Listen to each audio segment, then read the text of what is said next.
The Assembly will hear an address by His Excellency Sadyr Zhaparov, President of the Kyrgyz Republic. I request protocol to escort His Excellency and invite him to address the Assembly.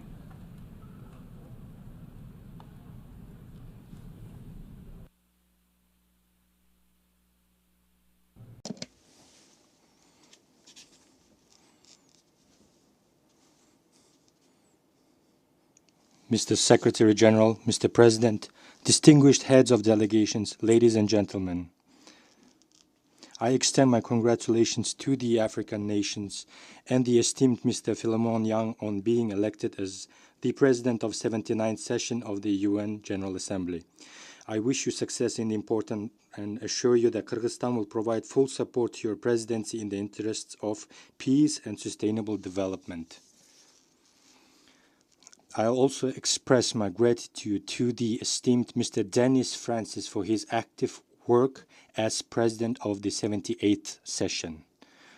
On behalf of the Kyrgyz Republic, I reaffirm our commitment to international law, the principles and provisions of the UN Charter, and express our full support for the organization's efforts to ensure international security, address global social, economic, and climate challenges, and protect human rights and freedoms.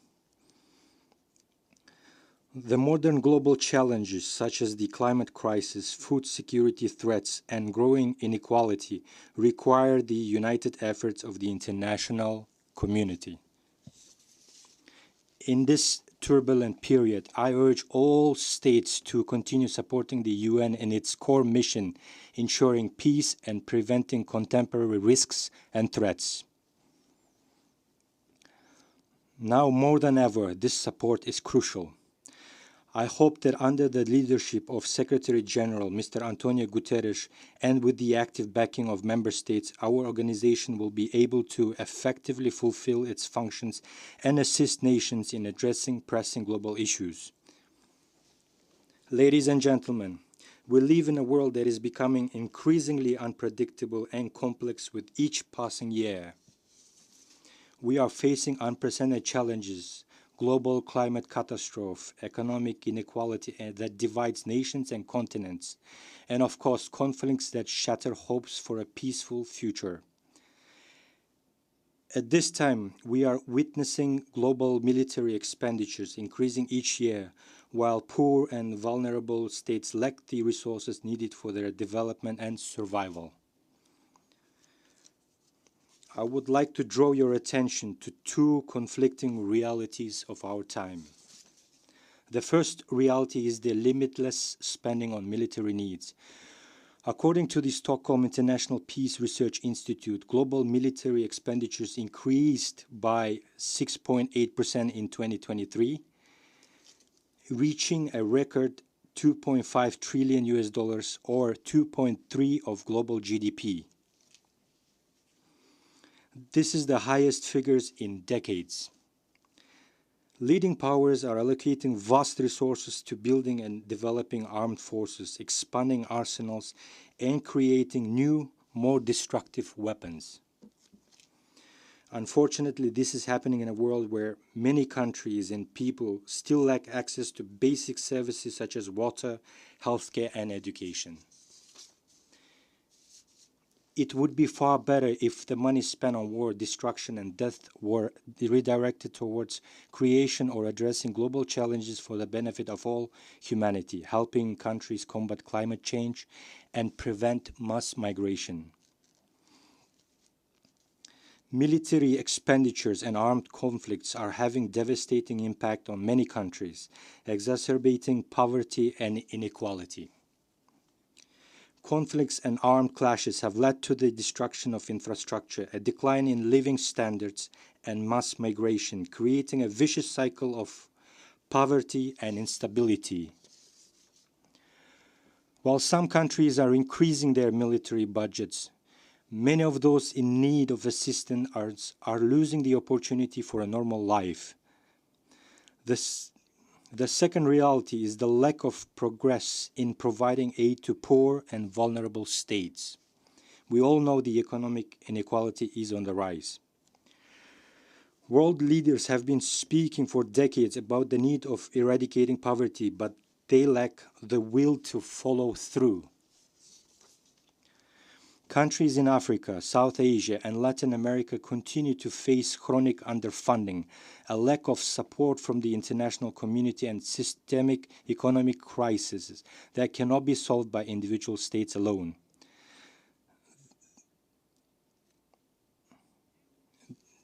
The countries at the lowest economic levels are in dire need of investments in healthcare, education, infrastructure, and the fight against climate change.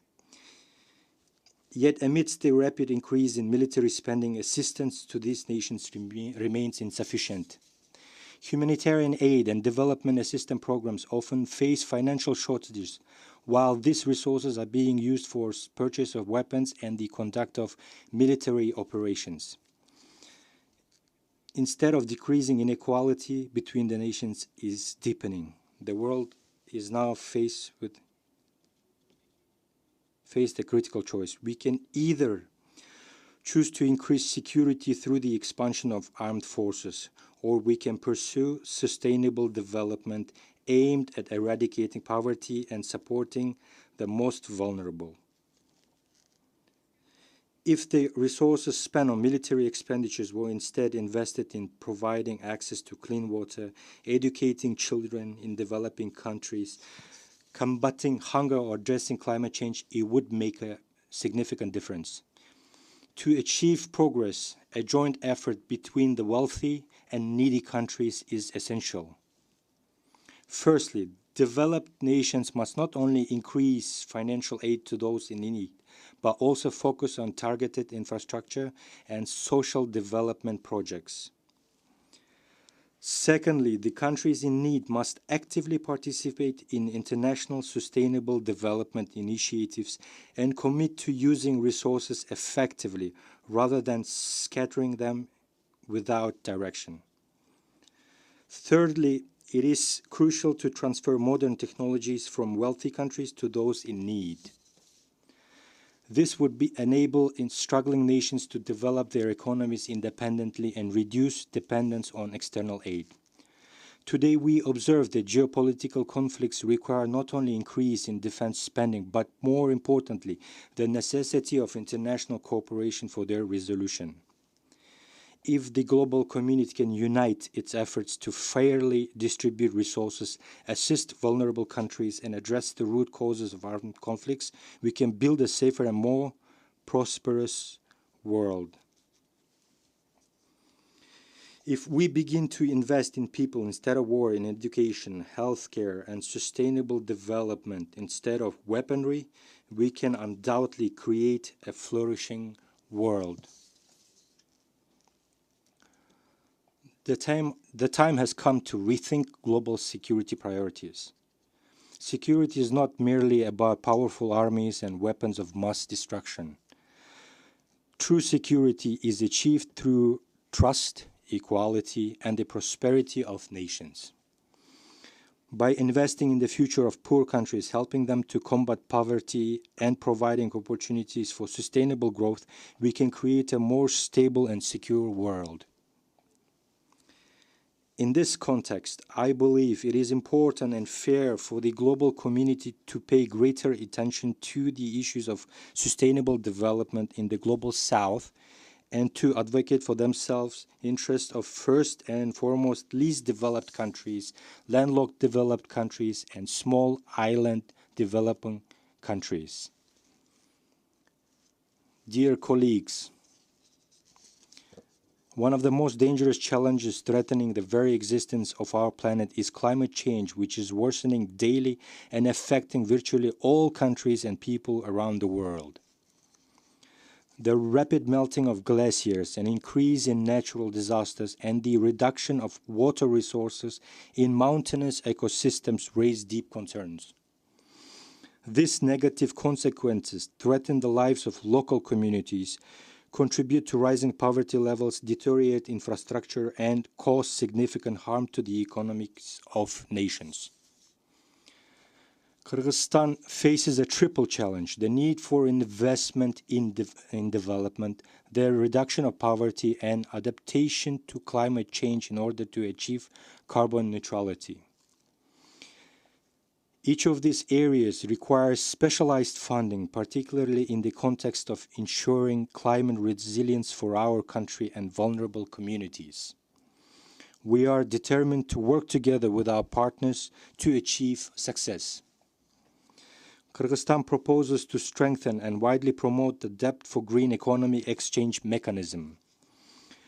We believe this will help developing and less developed countries collectively combat climate change. Kyrgyzstan supports the view of the UN Secretary General on the need to reform the international financial architecture and reduce the debt burden of developing countries. We also propose a mechanism to replace external debt with projects aimed at climate and sustainable development, and we are working to establish a climate trust fund to finance environmental projects in mountainous regions. The Kyrgyz Republic pays special attention to climate issues in implementing its national policy and, based on the principles of green development, has set an ambitious goal of achieving carbon neutrality by 2050. Over 90% of our energy is produced primarily by hydropower plants, which are the main drivers towards achieving net zero emissions. Our country has extensive opportunities to integrate renewable energy sources into various sectors of economy, develop electric transport infrastructure, promote sustainable agriculture, and enhance ecotourism. We are actively taking measures to encourage the use of electric vehicles and improve the energy efficiency of buildings. I would like to provide just one example of our commitment to building a green future. Projects such as NEOM, Masdar City, Western Harbor, and Solar Valley that are focused on sustainable development are being implemented and successfully developed. The dreams of the people in these countries have come true and serve as an example for us as well. We have begun constructing the modern and innovative city of Asman on the shores of Lake Esekul. Next year, we will start building the city of Kemin. We are striving to create green cities that will serve as a model for other regions of our country, helping to preserve the natural environment for future generations. I firmly believe that this city will become an economic, trade, cultural, tourist hub, as well as center for innovation and new technologies. Central Asia is becoming an important region in terms of global security and the world economy. Kyrgyzstan, together with its neighboring states, continues to work on the sustainable development of the region. Together with Kazakhstan and Uzbekistan, we are building the Kambarata 1 hydropower station, which will meet the region's energy and water needs. We are also participating in the construction of China-Kyrgyzstan-Uzbekistan Railway, which will enhance trade and transport cooperation and connect the east and west of the continent. Ladies and gentlemen, the future of our world depends on the path we choose. We should not increase military spending, leading to further escalation of conflicts and disasters. Instead, we must direct our efforts towards building a just, safe, and prosperous world for all. Our choice today will determine what tomorrow will be like for our future generations. We all need to ease international tensions. The Kyrgyz Republic is ready to support the efforts of UN General Assembly and Security Council aimed at establishing a stable world order and achieving sustainable development goals, as well as to contribute to the international community's joint efforts to address global challenges and threats. At the same time, we propose our candidacy for non-permanent membership in the UN Security Council for the years 2027-2028. As a country that has never been elected to this country, Kyrgyz Republic hopes for your support in the elections scheduled to take place in New York City in June 2026. If elected, Kyrgyzstan will continue work towards enhancing the effectiveness and transparency of the Council's operations, as well as expanding its composition with consideration for balanced regional representation.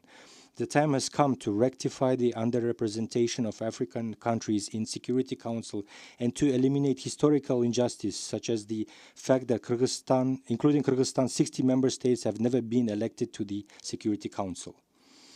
At the future summit, UN member states reaffirmed the importance of the Sustainable Development Goals and the need for their full implementation.